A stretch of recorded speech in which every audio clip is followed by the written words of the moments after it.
আজকে যেই অনুষ্ঠানে আমরা সকলে একত্রিত হয়েছি, আমার কাছে লেগেছে অনুষ্ঠানটি বলা যায় অনেকটা আমরা নর্মালি যে অনুষ্ঠানগুলোতে অ্যাটেন্ড করে থাকি, নর্মালি সেই অনুষ্ঠানগুলো থেকে কিছুটা হলেও অনুষ্ঠানটি ভিন্ন। আমরা আজকে এমন কিছু মানুষকে এখানে আমরা একত্রিত করেছি যারা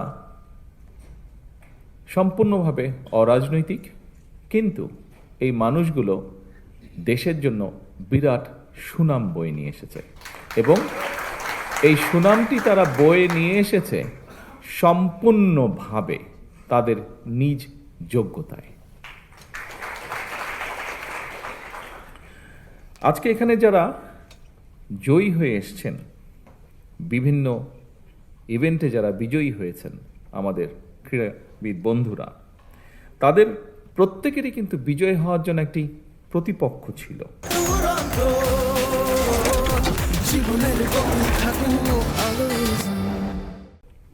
এবং প্রতিপক্ষ ছিল বলেই কিন্তু তারা যখন বিজয় হয়েছে সেই বিজয়ের আনন্দটা তারা উপভোগ করতে পেরেছে এবং তারা শুধু একা কিন্তু এই আনন্দটি উপভোগ করেনি। যখন তারা বিজয় হয়েছে, তারা সমগ্র জাতিকে সাথে নিয়ে এই আনন্দটা উপভোগ করেছে, বিজয়ের আনন্দটা।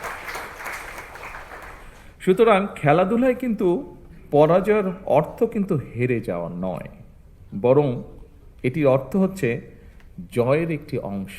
আপনি আজকে পরাজিত হয়েছেন মানে ইনশাল্লাহ আপনি আগামী দিন বিজয়ী হবেন। আইনস্টাইন একটা কথা বলেছিলেন, যতটুকু আমার মনে আছে, কথাটা ছিল এরকম যে যে মানুষটি কখনো পরাজিত হয়নি সে আসলে কিছুই করেনি।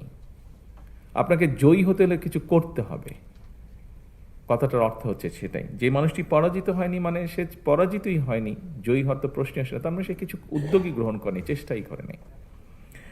আজকের এই অনুষ্ঠানে যারা পুরস্কার গ্রহণ করেছেন, প্রত্যেকটা খেলাকে তারা প্রতিযোগিতামূলক করে তুলেছিলেন এবং অংশগ্রহণ করেছিলেন, এবং এই জন্যই আমি তাদের প্রত্যেককে জানাই আমার আন্তরিক শুভেচ্ছা এবং অভিনন্দন। কয়েকজন খেলোয়াড় তাদের অনুভূতি প্রকাশ করে গিয়েছেন এবং তাদের কথা রেশ ধরেই আমি বলতে চাই যে একই সঙ্গে তাদের পেছনের মানুষগুলো, তাদের বিজয়ের পিছনে যে মানুষগুলো অবদান, সহযোগিতা, বিভিন্ন রকম কন্ট্রিবিউশন আছে, তাদের পরিবার, কোচ এবং সংশ্লিষ্ট আরও যারা আছেন, তাদেরকেও আমি জানাই আন্তরিক শুভেচ্ছা।